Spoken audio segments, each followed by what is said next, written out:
Las tormentas siguen ocasionando daños en Castilla y León. Hoy nos fijamos en los problemas que la lluvia y el granizo están causando en el campo. En Soria, los agricultores de la zona de Almazán nos van a mostrar cómo están sus cultivos. Cultivos de cereal, remolacha, espinaca y patata. También han afectado a la siembra del girasol. Ahora mismo allí evalúan las pérdidas.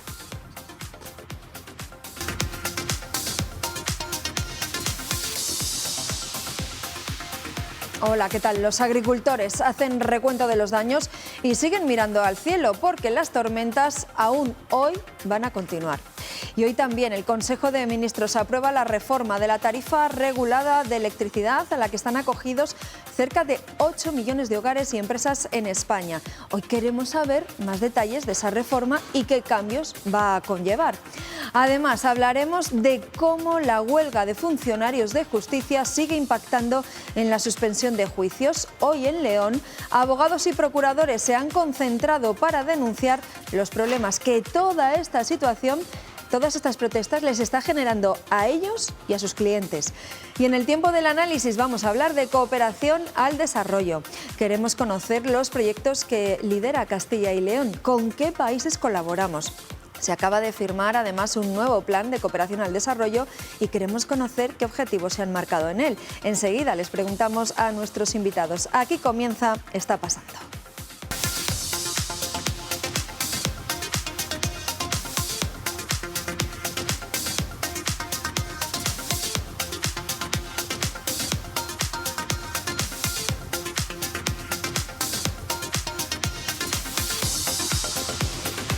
Las tormentas siguen haciendo de las suyas y ayer veíamos algunos de los destrozos que el agua había ocasionado en localidades como Cervera de Pisuerga y Ponferrada. Hoy nos vamos a ir hasta Soria, la zona de Almazán, para ver los daños en el campo. Eduardo. Sí, Pilar, porque mira que estamos ya acostumbrados a que las tardes estén pasadas por agua en Castilla y León. Ayer mismo una tromba inundó Briviesca en Burgos y obligó a cortar el tráfico de la AP1, pero como dice Pilar, ¿cómo está afectando al campo? En la zona de Almazán, en Soria, también cayó ayer con ganas y el granizo causó estragos en el cereal, la patata, en el girasol recién sembrado. Los agricultores, Sara Martín, buenos días, calculan ya las pérdidas.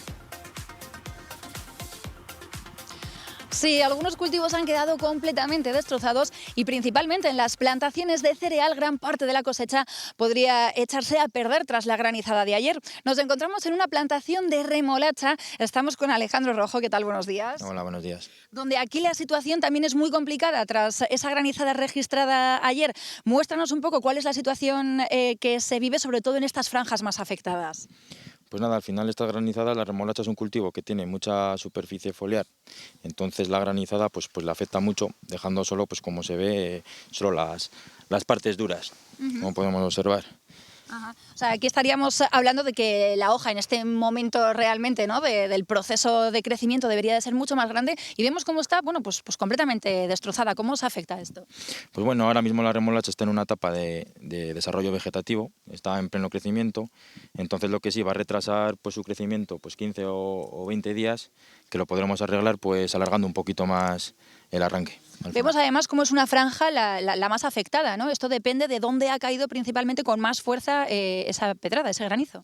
Eso es, al final esta parcela no es muy grande, pero hay parcelas grandes que al final donde te pilla la nube hay parcelas de 10-15 hectáreas que puede ser que una esquina esté afectada y sin embargo el resto de la parcela no. En este tipo de cultivo de las 130 hectáreas, unas 45 o 50 se han visto afectadas, que es un número importante, ¿no? Sí, nosotros tenemos en la zona de Aranda de Duero y Soria unas 400 poco hectáreas y aquí en la zona de Almazán unas 130. Fíjate. Sí que es verdad que todavía es pronto porque como la granizada fue ayer y ahora por la mañana pues estamos evaluando daños, pero parece que unas 45 o 50 hectáreas estén afectadas. Hablábamos, en el caso del cereal es todavía peor por el momento de crecimiento en el que se encuentra. ¿Las aseguradoras os cubren en este tipo de casos? Sí, al final nosotros con estos contratos hacemos un tipo de seguro que nada, ahora que habrá parte, esperar a que vengan los peritos y que evalúen lo que ellos consideren. Bueno, pues muchísimas gracias, Alejandro Rojo. Y ya lo veis, pues cultivos que se han visto muy dañados por esa granizada, por estos episodios climáticos extremos que además cada año son más frecuentes. Los agricultores piden más coberturas y más ayudas a las aseguradoras y aquí ahora habrá que esperar para tratar de recuperar las zonas dañadas. Pues gracias, Sara. Recordamos que además hoy 6 provincias de Castilla y León siguen en alerta amarilla por tormentas, por precipitaciones y por granizo. Y por otro lado, aunque el Gobierno está en funciones, el Consejo de Ministros aprueba este martes la reforma de la tarifa regulada de la luz. Va a modificar el cálculo para que no esté totalmente vinculada al mercado diario y evitar así picos como los del año pasado. Esto va a afectar, dice el Ejecutivo, a unos 8 millones de consumidores. Antonio Aceituno es el director general de la consultora Tempos Energía. Antonio, muy buenos días. Buenos días. En primer lugar, ¿qué va a cambiar? ¿Qué cambios va a introducir el Gobierno en este nuevo cálculo de la tarifa para que no oscile tanto ese precio? Claro, la tarifa PVPC ha funcionado razonablemente bien. De hecho, desde que se activó ha sido la tarifa más competitiva que ha existido. Lo que ocurre es que el precio de la tarifa PVPC varía tal y como lo hace el mercado real. Entonces, ante las volatilidades que sufrimos este agosto de 2022, en el que el gas, que es el que gobierna el precio de la electricidad, creció a los 300 euros megavatio hora, pues eso supuso un gran coste para los consumidores indexados a esta tarifa. Entonces, lo que trata el Gobierno es que parte del precio venga determinado por la cotización del mercado de futuros. Dicho de otra manera, se va a producir un mix entre el precio del mercado real y un precio fijo que va a venir, insisto, determinado por cómo cotiza el mercado de futuros. Se prevé que entre en vigor en el enero de 2024 y que ese mercado de futuros sea progresivo, de tal manera que dentro de 2 años el peso del precio fijo mirando el mercado de futuros dentro de la tarifa PVPC sea un 55-60% y solamente dejemos indexado al mercado real pues un 40%. Vamos a perder competitividad, pero ganaremos en tranquilidad y libres de volatilidad. Ahí quería llegar, señor Aceituno, porque la idea del Gobierno es que entre en vigor el año que viene, se efectúe ese cambio en 2 años. Dice el Ejecutivo que hay 8 millones de clientes con tarifa regulada. ¿Realmente se va a traducir en tranquilidad para los consumidores? ¿Esa parte fija va a estar exenta de cambios? Eso es. Los que nos dedicamos a la compra de energía, en España hay 2 mercados. Está el mercado mayorista, el pool, que varía hora a hora y que está gobernado, es un sistema marginalista y que está gobernado por el gas. Cuando el gas crece, todo el mundo nos damos cuenta, y luego hay un mercado de futuros que nos sirve para fijar posiciones, para, diríamos, comprar a precio fijo. Entonces, esta tarifa PVPC va a ser un mix, es un compendio entre indexándonos al mercado real tal y como lo venimos haciendo hasta el momento, y parte a precio fijo que no va a estar afectado por ninguna volatilidad ni ninguna variación en el mercado real. Bueno, pues luego escucharemos en el Consejo de Ministros más detalles de esta nueva factura. Ahora mismo, Antonio, ¿cómo está el mercado eléctrico? ¿Qué perspectivas ofrece? Y ustedes, por ejemplo, en su caso, ¿qué están aconsejando a los clientes sobre las tarifas? Claro, ahora mismo estamos viviendo una ventana feliz. El gas ha bajado un 90%. Eso significa que el precio de la energía ahora mismo está en 80 euros megavatio hora estable, pero lo más sorprendente, y aquí viene la noticia, es que las horas centrales del día se están desplomando, pues porque la fotovoltaica está cubriendo entre un 40 y un 50% de la demanda. Entonces la noticia es que las horas solares ahora mismo en España son un 50% más baratas que fuera de la ventana donde brilla el sol. Entonces, ahora sí que es cierto que es muy recomendable indexarse o adherirse a la tarifa PVPC y hacer uso de la energía en esas horas solares porque, insisto, eso es un 50% más barato. Bueno, o sea que eso de poner la lavadora de madrugada, que fue tan polémico, nos podemos ir olvidando, ¿eh? Ahora la ventana feliz está desde las 9 de la mañana a las 7 de la tarde. Pues nos quedamos con eso. Antonio Aceituno, director general de la consultora energética Tempos Energía. Gracias por acompañarnos un día más. Pues, muy bien. Hasta luego. Gracias. Y hablando de la factura de la luz, la subida de los precios volvió a ser un poco más moderada el pasado mes de mayo. Estadística ha confirmado el dato adelantado del IPC y la tasa interanual fue del 3,2% como había avanzado. Es decir, los precios fueron un 3,2% más altos que en mayo del año pasado, tanto en España también como en Castilla y León. La tasa de abril fue, les recuerdo, 9 y 8 décimas más alta respectivamente.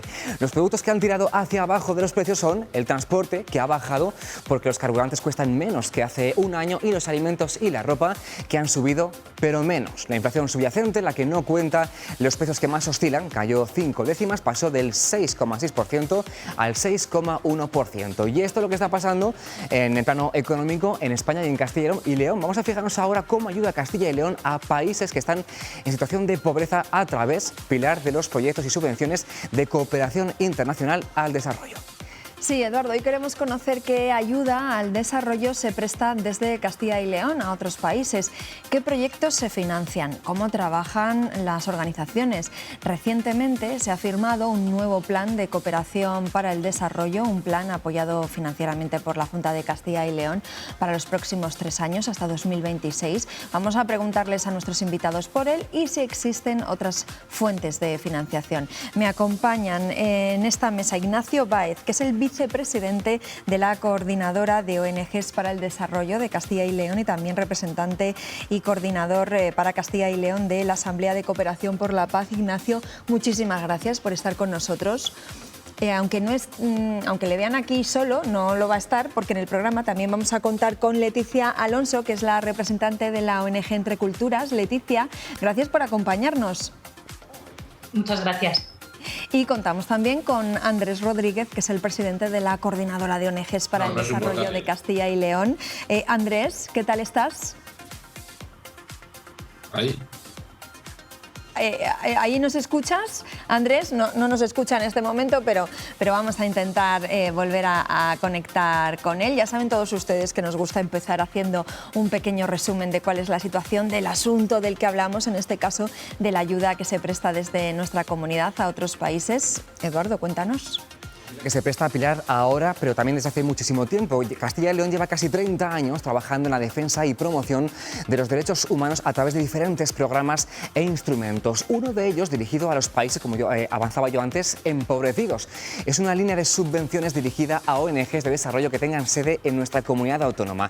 El pasado mes de abril, la Junta aprobó el 4º Plan Director para el Desarrollo. Entre otras cosas, dice que las intervenciones deben servir para que se cumplan los estándares del derecho humano en la alimentación, el agua potable, la educación, la salud y la vivienda digna. Los ámbitos prioritarios, geográficamente hablando, son países como Burkina Faso, Guinea-Bissau, Mali, Mozambique, Senegal y Tanzania en África, y también El Salvador, Honduras, Guatemala y Nicaragua en Centroamérica. Prioritarios pero no exclusivos, ¿eh? Además de las ayudas habituales, las nuevas bases presentan 3 líneas de subvención. Los proyectos que se ejecutan en 2 años y que garantizan que seguirán cuando termine esa ayuda económica, y microacciones, que son actuaciones puntuales o compra de equipos para poner en marcha un proyecto que se ejecutan en el plazo de 1 año. El año pasado, la Junta de Castilla y León concedió más de 3,5 millones de euros en subvenciones de este tipo. En concreto, van a haber para 27 intervenciones sobre el terreno en 11 países y que ayudaron a casi 200.000 personas. ¿Qué países, qué zonas? Pues las que les decía antes, pero concretamente de esos 3 millones de euros, casi 1,5 millones se han invertido en Bolivia y en Perú, el resto entre países del África subsahariana y de América Central y el Caribe, y otros 200.000 euros en la India. Por intervenciones, casi la mitad fueron relacionadas con el acceso al agua potable y al saneamiento, otro 30% a temas de alimentación, seguidos de educación, salud o vivienda. Bueno, pues vamos a aprender hoy y a profundizar en cómo trabajan las ONGs en esos proyectos de cooperación internacional que se desarrollan en otros países y que parten de aquí, de Castilla y León. Así que, Ignacio, eso, pues para romper el hielo de esta conversación, eso, ¿cómo trabajáis las ONGs? Para quienes no lo conocemos, claro, ¿cómo se definen esos proyectos? Vemos que hay unas líneas estratégicas, aquí en Castilla y León hay un plan, ¿no? Hay unos objetivos. De aquí a 2026, pero luego cómo se realiza todo ese trabajo, todo ese engranaje para que luego a esos países lleguen esos proyectos y toda esa financiación. ¿Cómo se trabaja? Buenos días, en primer lugar, y muchas gracias por la oportunidad de transmitir esta información a la ciudadanía. Pues efectivamente, todo el trabajo que hacemos las organizaciones, ¿verdad?, que también hemos participado, ¿verdad?, en la elaboración de este plan director, pues nos trabajamos arduamente, ¿verdad?, y con mucho ahínco, con apoyo siempre, pues tanto de personal voluntario, que es importantísimo, como de personal también profesional, porque para gestionar todos estos volúmenes de proyectos pues es necesario, ¿verdad?, contar también con personal dedicado a ello en exclusiva. Y bueno, pues el trabajo que se hace fundamentalmente en dos líneas, ¿verdad? Una, la cooperación internacional para el desarrollo, y luego la educación para la transformación social, educación para la ciudadanía global. Pues en la primera línea, la cooperación internacional al desarrollo, por lo general trabajamos las organizaciones, ¿verdad?, en países empobrecidos, pues efectivamente, como bien ha apuntado tu compañero, en los países donde marca el plan director de manera preferencial, pero no exclusiva, ¿no? En Castilla y León, la coordinadora de organizaciones de cooperación internacional para el desarrollo a la que yo represento, estamos hasta 70 organizaciones, o más de 70 organizaciones, y los países en los que se trabaja van también más allá de ese plan director.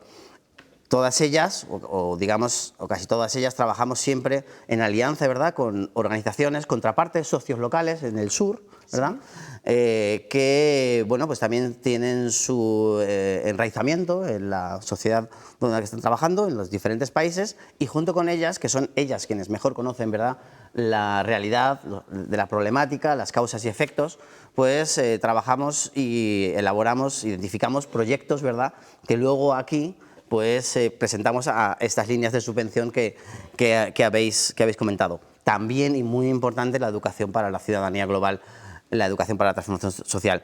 Esa es una línea pedagógica, ¿verdad?, en la que intentamos trasladar, ¿verdad?, a la ciudadanía de Castilla y León, en este caso, pues efectivamente cuáles son la situación ¿verdad?, de acceso y disfrute a los derechos humanos en los países del sur, y tratamos de sensibilizar, ¿verdad?, sobre la necesidad de esa conexión global que tenemos los ciudadanos de todo el mundo. Ignacio, estabas hablando de países. Le voy a preguntar a Leticia y Andrés. Leticia, por empezar por ti, ¿con qué países suele trabajar Castilla y León? Bueno, normalmente los países que estén priorizados en el plan director, que ya fenomenal el resumen que ha hecho el compañero, ¿verdad?, de los datos que manejamos ahora. Como comentaba, pues países prioritarios en África, en Centroamérica y algunos países de Asia. Más allá de la cooperación que apoya la Junta de Castilla y León, y concretamente con este plan director, por luego las entidades, es verdad que a veces trabajamos con países que quizá no son prioritarios, pero que también en situaciones de emergencia o por ser lugares o proyectos que llamamos de difícil financiación, pues que también es necesario que apoyemos desde nuestras entidades, ¿no?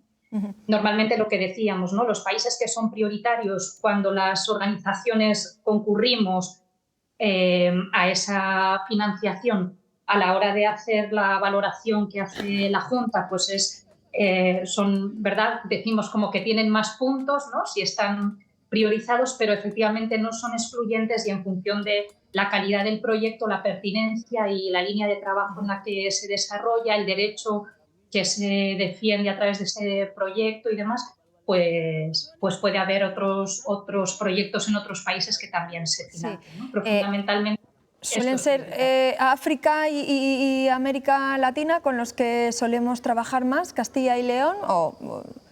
Fundamentalmente sí, y de América, concretamente Centroamérica, es la zona que está más priorizada.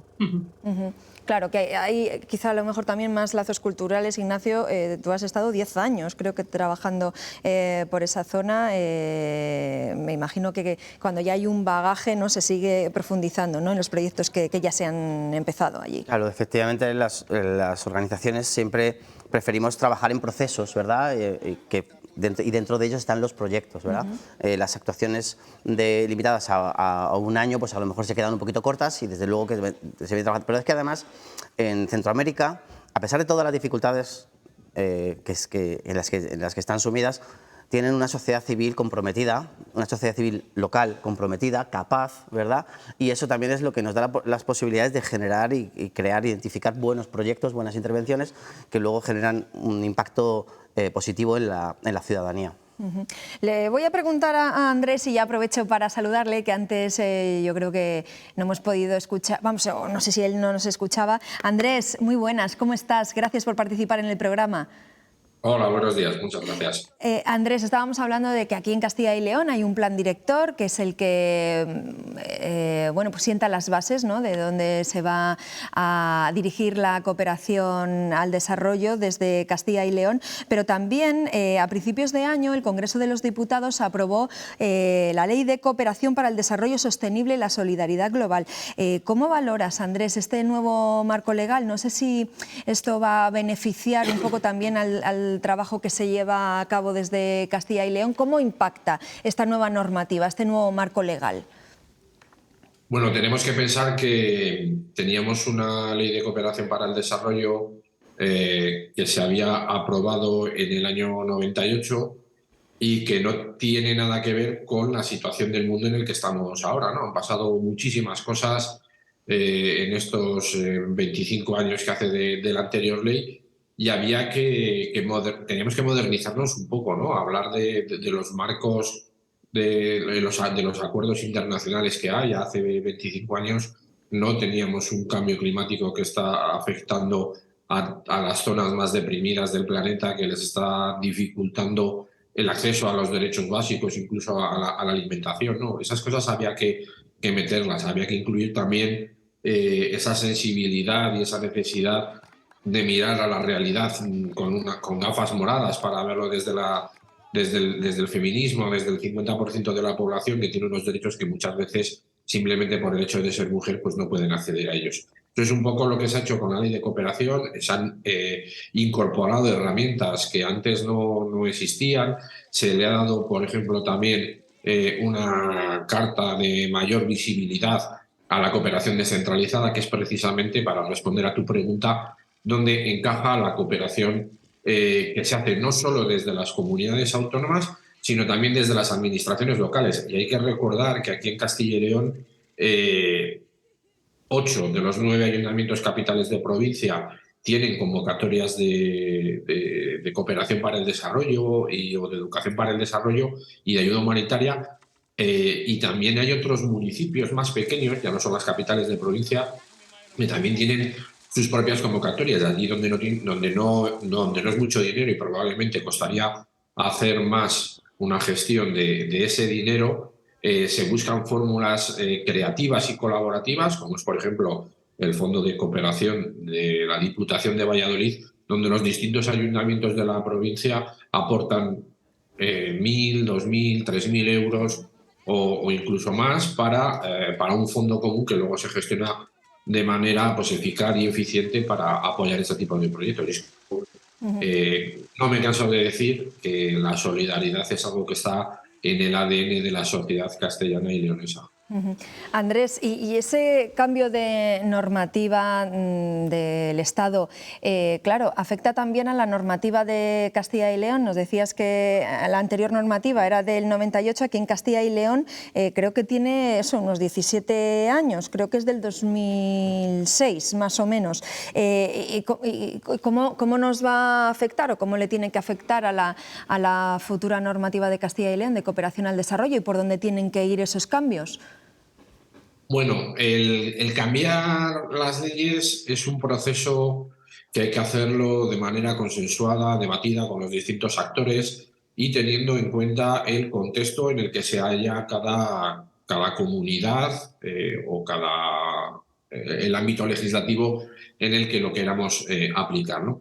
En este sentido, y luego hay que tener en cuenta también que las leyes que se aprueban en el ámbito estatal van marcando el trabajo en otros ámbitos, ¿no? No solo a nivel de Administración General del Estado, sino que también tiene esa influencia en el trabajo que se hace en las comunidades autónomas. Aquí hemos aprobado, como bien has dicho antes, el cuarto plan director de la cooperación para el desarrollo, en el que ya se recogen algunas de las líneas que se marcan en la Ley de Cooperación para el Desarrollo Sostenible y la Solidaridad Global que se aprobó a nivel nacional.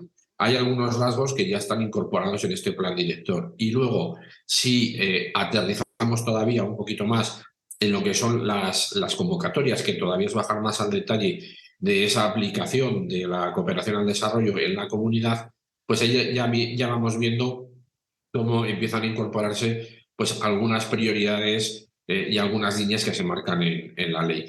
Yo creo que en este momento no es necesario cambiar la ley de cooperación de Castilla y León, porque tenemos todavía margen suficiente para maniobrar dentro de lo que es el cuarto plan director de la cooperación para el desarrollo y las convocatorias anuales.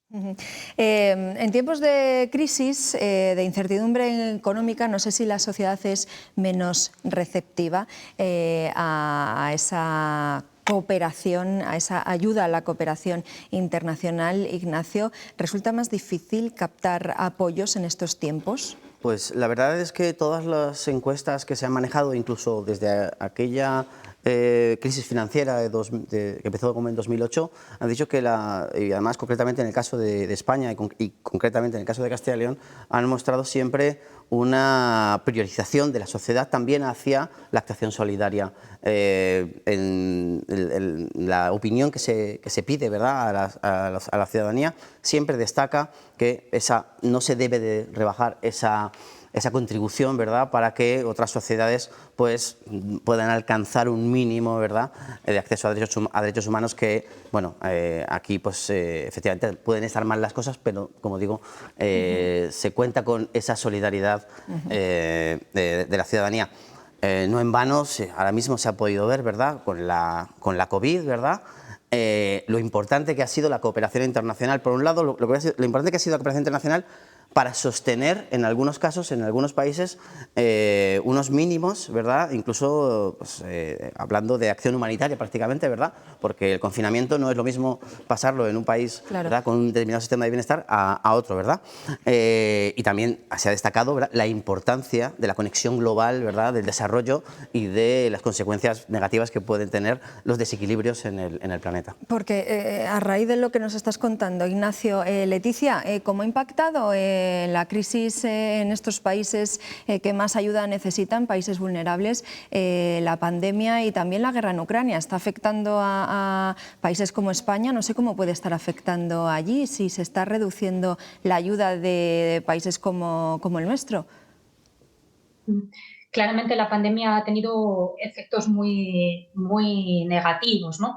Nosotros desde Entre Culturas, que uno de nuestros ejes de trabajo fundamental es el derecho a la educación, hay países que aquí experimentábamos, ¿no?, como el cierre de los colegios, el acceder a la educación de manera digital, pues ha habido un retroceso en el ejercicio de los derechos. Eso pongo concretamente el ejemplo del derecho a la educación, porque el cierre de las escuelas no tenía una alternativa de apoyo digital, ¿no?, por las condiciones de los contextos. O sea que realmente ha tenido un efecto grande a nivel de salud, evidentemente, ¿no?, por este tipo de pandemia. O sea que ha sido grande el retroceso en este sentido, y lo dicen los indicadores en cuanto a lo que son propiamente el ejercicio de los derechos.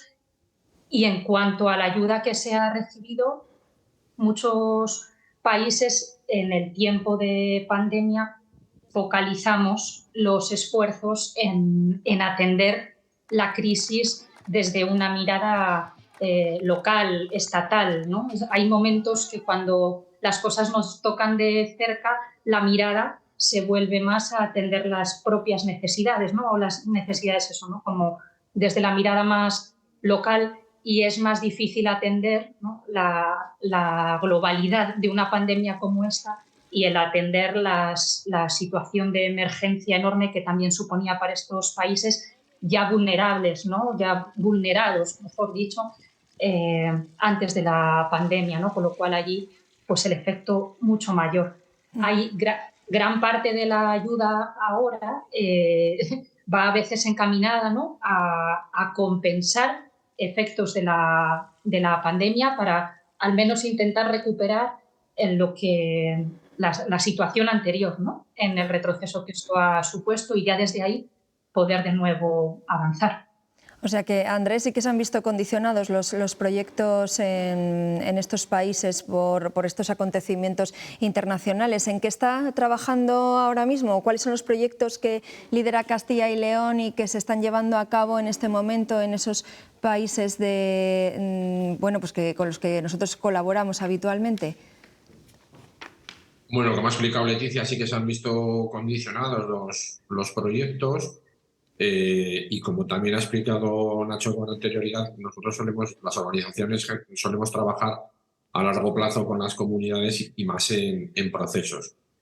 ¿Qué quiere decir esto? Que tratamos de especializarnos cada organización en un tema concreto para entendernos rápido. No estamos un año construyendo escuelas y dando educación y al año siguiente pues a lo mejor apoyando un hospital y otro año pues haciendo conducciones de agua potable, ¿no? Nos hemos especializado las organizaciones de Castilla y León en una serie de derechos humanos, como es el de la educación, como es el de la sanidad, como es el de la alimentación, como es el del acceso al agua potable, y ahí es donde un poco donde estamos desarrollando los proyectos. Acomodándolo también a la situación de los países y sobre todo, que es una tendencia que estamos siguiendo en estos últimos años, es tratando de conseguir que las comunidades puedan ser más resilientes al cambio climático, ¿no? En toda la zona centroamericana, que es un corredor seco, pues se están experimentando situaciones de sequía y de agostamiento de las cosechas que están llevando pues a que amplias zonas tengan problemas de alimentación, ¿no? Entonces ahí estamos tratando de promover la agroecología, de hacer un aprovechamiento del campo que sea mucho más sostenible y que a su vez pueda estar generando herramientas que permitan a las comunidades tener algo más capacidades a la hora de que puedan venir situaciones extremas climatológicas, como pueden ser los huracanes, que son muy típicos de esa zona, o las grandes lluvias, ¿no? Y esto que he explicado para Latinoamérica, pues vale también para África, tratando de ponernos en ese contexto, ¿no? Estamos siguiendo con preocupación, como en la parte del Cuerno de África, pues también, aparte de todas las sequías, pues se está intensificando la presencia de grupos armados y las tensiones que hay, y lo que esto está repercutiendo en las capacidades de acceso a la alimentación de millones de personas que ya tenían una situación bastante vulnerable, ¿no? Por lo que vemos, eso, hay proyectos de muy diferente tipo, Ignacio, y está ese enfoque de los derechos humanos, ¿no?, que rige en este plan director. ¿Hay algún objetivo que se haya quedado en el tintero en el anterior plan y que ahora se haya puesto especial hincapié como una meta que os habéis propuesto las ONGs, en la que hay que hacer un especial hincapié por encima de todo, Ignacio? Bueno, nosotros como organizaciones, ¿verdad?, como ONGs, hemos participado en ese plan director y hemos dado nuestro voto positivo, ¿verdad?, al mismo, porque pensamos que se va trabajando, ¿verdad?, en una buena línea, sobre todo de diálogo con las con las instituciones, ¿verdad? Entonces, marcar un camino, ¿verdad?, entre todo el sistema de cooperación de la región, y eso hace pues también que, digamos, tener que llegar a consensos, ¿verdad? Más allá de esto, por supuesto, pensamos que la cooperación, ¿verdad?, tiene que, y creo que lo ha apuntado antes Andrés, ¿verdad?, tiene que tener un enfoque, ¿verdad?, feminista, más acentuado, ¿verdad? Debido a que la pobreza afecta mucho más a las mujeres y a las niñas, ¿verdad? Pero es que el cambio climático afecta también mucho más a las mujeres y a las niñas. La pandemia afectó mucho más a las mujeres y a las niñas en múltiples aspectos, creo que eso está demostrado, y además, bueno, el tema de la adaptación al cambio climático es fundamental, y teniendo estos dos enfoques, que pensamos que en las políticas de cooperación en general tienen que reforzarse. Sí que están recogidas, por supuesto, en el plan director, ¿verdad?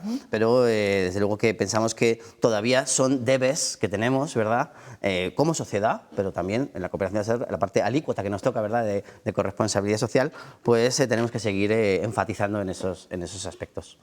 Estamos hablando de los proyectos que lleva a cabo Castilla y León en países vulnerables, Leticia, pero también, claro, es una importante labor la que hacéis las ONGs reclutando al personal que luego tiene que ir a ponerlos en marcha y desarrollarlos.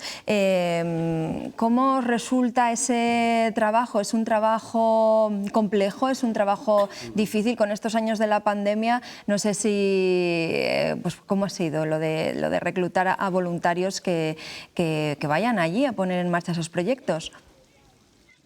Normalmente en la dinámica de trabajo que tenemos las organizaciones, tal como comentaba antes Ignacio, ¿verdad?, son las propias entidades locales con las que trabajamos desde aquí las responsables, con nuestro apoyo y acompañamiento, de lo que tiene que ver con la puesta en marcha y sostenibilidad, ¿verdad?, mantenimiento de los proyectos que iniciamos para reforzar procesos. A esos proyectos que impulsan y desarrollan las entidades con las que trabajamos allí en terreno, es a los que se suman efectivamente las personas voluntarias internacionales que también se desplazan para allá para sumarse a estos proyectos. En este tiempo de pandemia hemos tenido, entre otras cosas, la dificultad de cierre de fronteras, ¿verdad? Entonces, en algunos casos, personas que estaban formadas para viajar, deseando viajar para sumarse a estos proyectos, no han podido hacerlo porque no era posible salir del país o no era posible entrar en los países a los que iban, ¿no? En algunos casos nos hemos encontrado también con voluntariado que estaba allí y que en algunos casos han decidido quedarse a vivir allí la pandemia y acompañar allí a la población durante la pandemia. Es verdad que ha sido un tiempo complejo por este tema y a la vez, una vez pasada la pandemia, estamos viendo cómo vuelve a recuperarse, ¿no?, esta dinámica que no está siendo fácil, ¿verdad? O sea, la pandemia nos ha supuesto un antes y un después en algunas dinámicas y no está siendo fácil, pero sí que estamos detectando de nuevo ahí como el deseo de sumarse y de participar. Y ya no solo con el voluntariado internacional, ¿no?, que es muy clave y para esto la nueva ley de cooperación,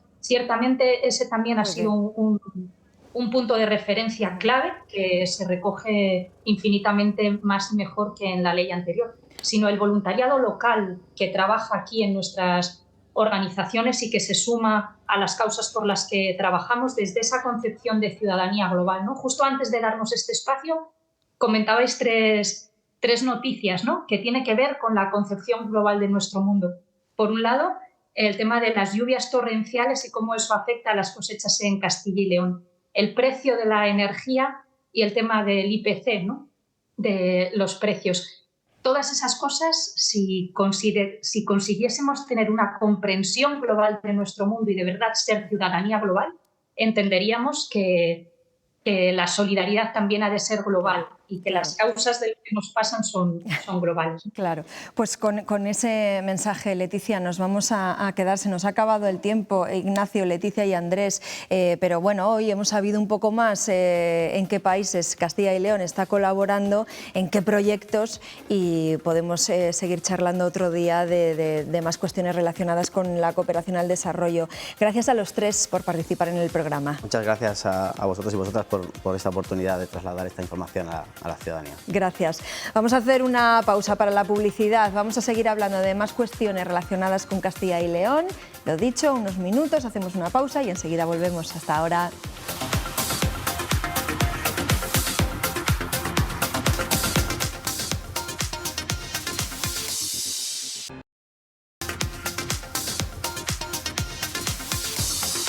Seguimos aquí en Está Pasando. Les vamos a hablar ahora de unos talleres de ciberseguridad que se han impartido en Segovia y que han ido dirigidos a los más jóvenes. Eduardo.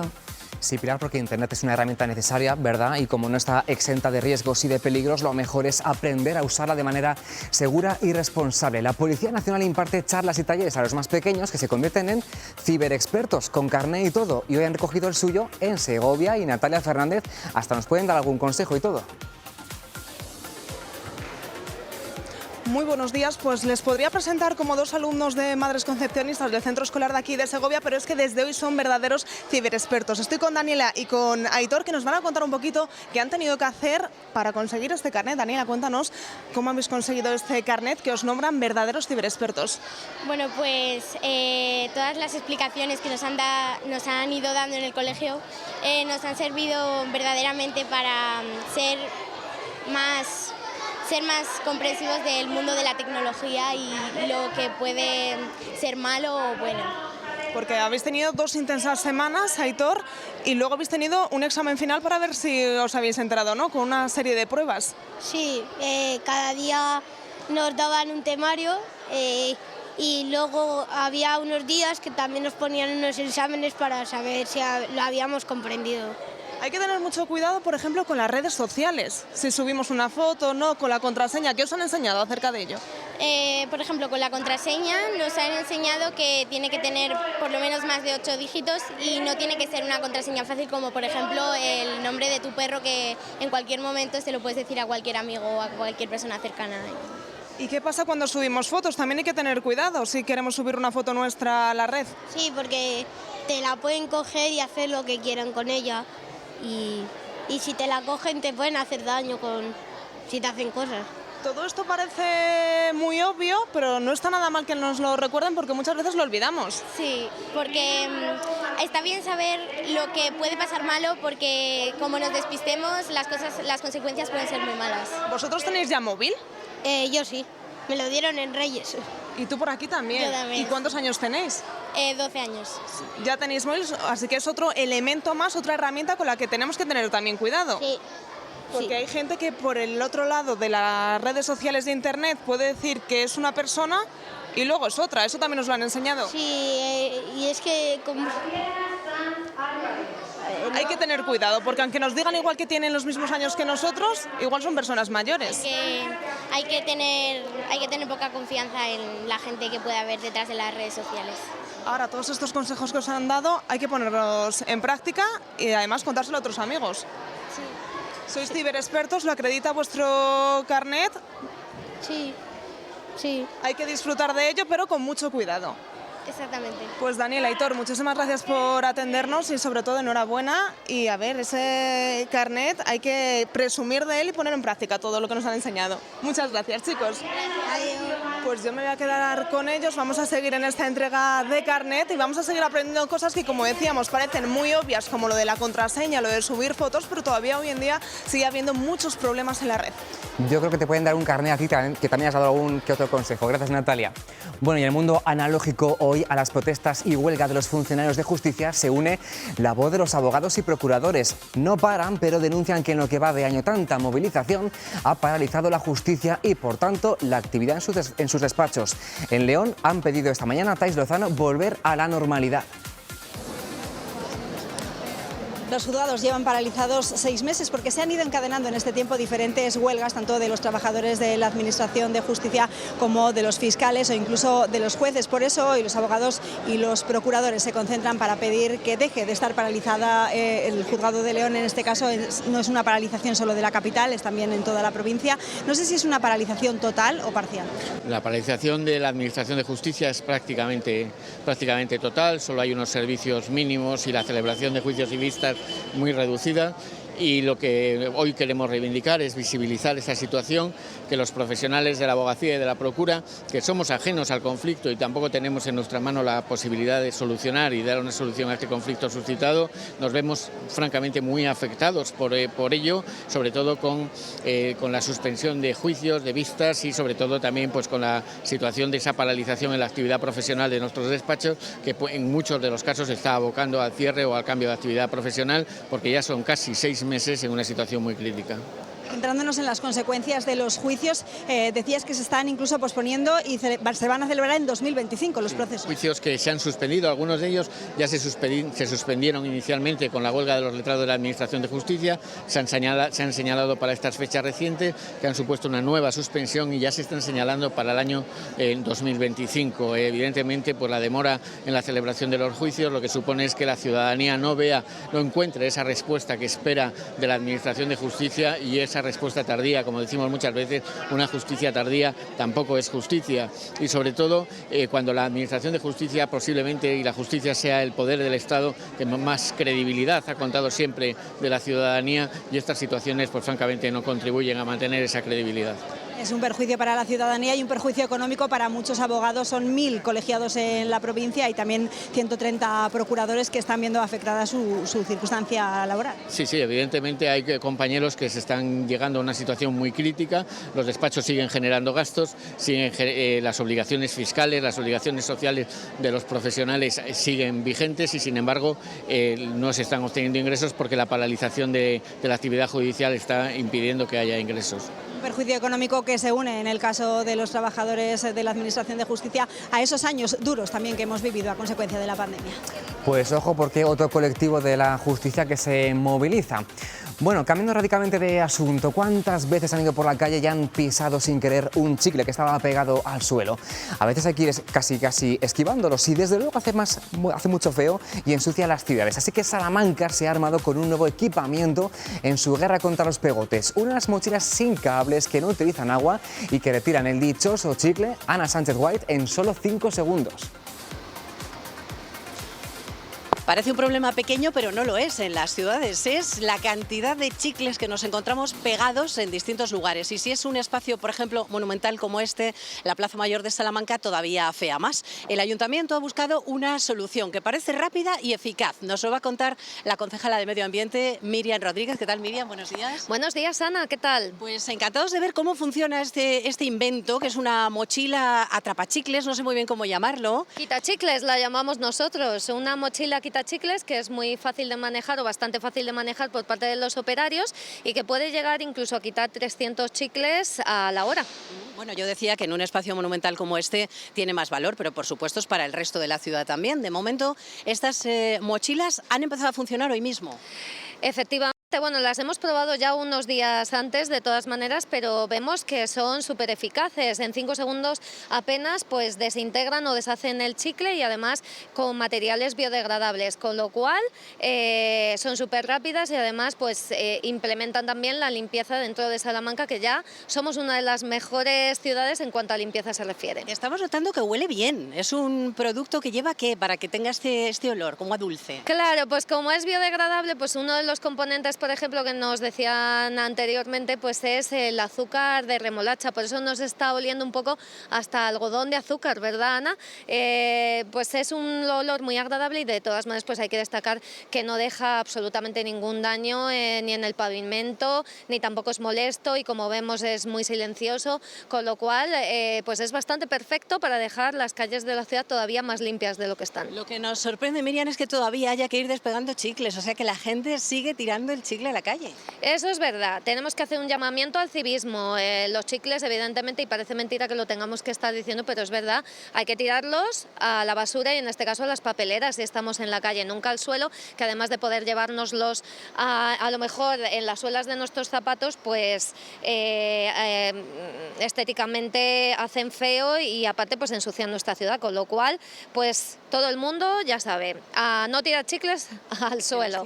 A las papeleras. Muchas gracias, Miriam, A ti, y Ana. gracias por esta idea que hoy nos estáis presentando aquí en Está Pasando. Y bueno, vamos a preguntar al que lleva la mochila. ¿Qué tal? Buenos días. Hola, buenos días. Bueno, ¿la mochila pesa? Un poquito, pero es cómoda, es bastante cómoda para la jornada. Y es muy eficaz, nos dice Sí. la concejala. Sí, sí, sí. ¿Tardas qué? Unos segundos. Unos segunditos. A ver, vamos a verlo. Se le aplica.